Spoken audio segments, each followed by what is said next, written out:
Yeah, man. So for the final thoughts, that's what I wanted people to know is that it's an attack on black leadership, and I like to close out with Ecclesiastes 7:7. Um, oppression, surely oppression makes a wise man mad, and the gift destroys the heart. And that scripture is one of the most deepest things in the universe. Surely oppression makes a wise man mad, and the gift destroys the heart. So at this time, no one should be able to give you a gift. No one should be able to basically pay you. The simple fact that people are able to, that they're able to pay black people, colored people, means that we are a bought people. People always talk about, oh, Jay-Z and Beyonce and Rihanna sold themselves to Illuminati, but no one should be able to pay you in a time of oppression. The greatest gift on the planet is money. Right now, you got Christmas coming up. You have so many people. If you ask them what they want for Christmas, many times they'll say, "Sure, you should give me $100. You should give me," because money is the greatest gift. So no one should be able to give you a gift in the time of oppression. But since we are accepting gifts in the time of oppression, that means that we can be bought. And black people every day are selling themselves, and selling them souls and selling their souls out. And you know, I mentioned that because understand that no matter how far your material possessions may go, no matter how much they pay you, they're still conspiring and wiping your people off the map. They're still oppressing your people, no matter how much they pay you. And no matter how far you get, this whole Bill Cosby thing shows you, no matter how much success you attain, that they still, at the end of the day, are ready to shame your image at the end of the day. No matter how much success you attain or none of that.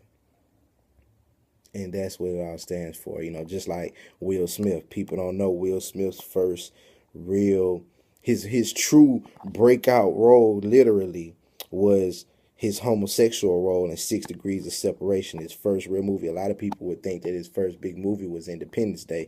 No, his first big movie was 6 Degrees of Separation, where he played a bona fide gay man, and where he was telling the man, I want to fuck you in the ass. And you can probably buy that movie yourself, 6 Degrees of Separation.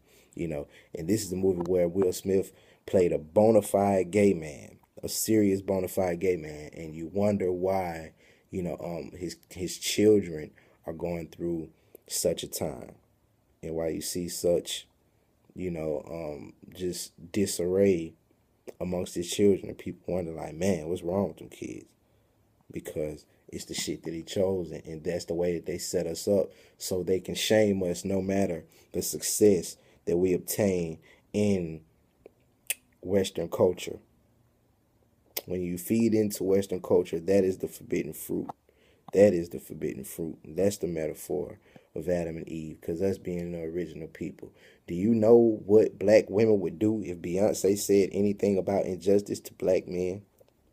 Do you know what black women would do tomorrow if Beyonce said anything about, the unfair numbers in the justice system against black men in relevance to black men, reference to black? So when you understand that that's the original people concept that we carry, just like the word nigga.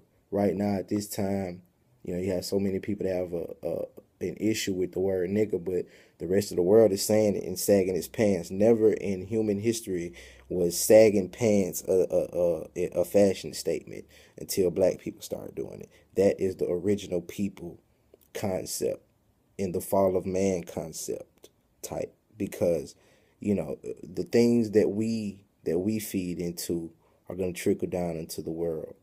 You understand? All of the metaphors in the Bible, you can see black people in them. You can see African people in America in them. Even Lucifer falling from heaven, the fallen angel. Black people in America are the fallen angels. Lucifer had on all these jewels, and he was the angel of music, the most beautiful angel. If you go back to ancient times when white folks first seen us, that's exactly what it was. You know, you could just look at Michael Jackson Remember the Time video. We had on all these Jews. We the angel of music. We ruled every genre of music. We made every genre of music. We made jazz. We made R&B, rock and roll. You know, we made hip hop. We made everything. You understand? And was the most beautiful angel. Black people are the most exotic people whom look like, you know, a people that can be anywhere on the planet. So the story of Lucifer is the story of fallen black people who had fallen after the invasions of the ancient Kemetic temples and things like that.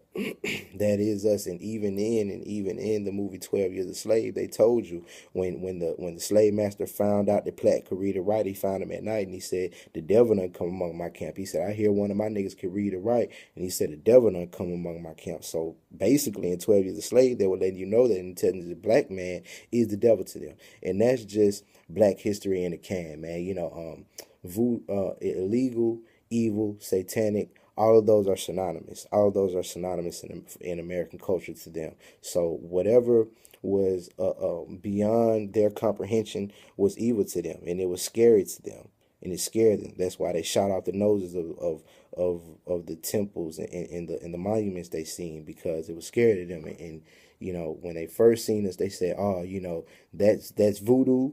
That's illegal, that's evil, that's satanic, lock them up. You know, next thing you know, they came back with Christianity. Next thing you know, they seen us and they say, oh, they soliciting women. You know, you pimping, Bishop Magic Don Juan, that's illegal, that's evil. We finna lock you up. You know, now these motherfuckers got Playboy and they got Hugh Hefner. You know what I'm saying? And they got Backpage and porno and Pornhub and shit. You know, next thing you know, they came along and they say, oh, Bumpy Johnson, you're running numbers. That's illegal. That's evil. We finna lock you up. You know what I'm saying? And next thing you know, they came back and now they got Mega Millions and Win for Life and shit. And now they new shit is this, oh, nigga, you selling weed. That's illegal. That's evil. We finna lock you up. Now they got medical marijuana and weed dispensaries and shit like that in California. So this is the way that they have programmed our consciousness and made us to feel like black success is illegal and black thought is illegal and outcast and wrong. Black success, and this is the way that they have dubbed us. That is the grand analogy of black history in a can. So brothers and sisters, like I said, I just be wanting to drop it, you know, while it's fresh on me. I love you so much. Peace and blessings. Chill.